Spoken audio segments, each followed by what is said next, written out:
Welcome to Solvetic, your channel to always learn technology easily.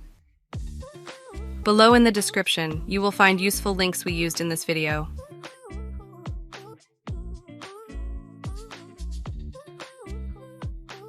Today in Solvetic, we will see how to disable 2F of Fortnite.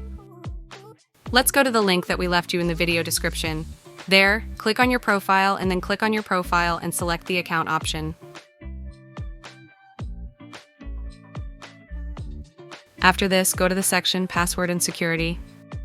Here, go down a little and in the field that you have established for two-step authentication, click on the three dots, click on Remove Method, and in the pop-up window click, in this case, on Remove Email Authentication. Thus, you have eliminated two-factor authentication in Fortnite.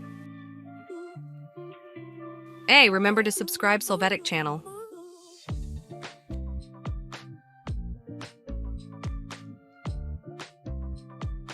We hope it has been helpful for you.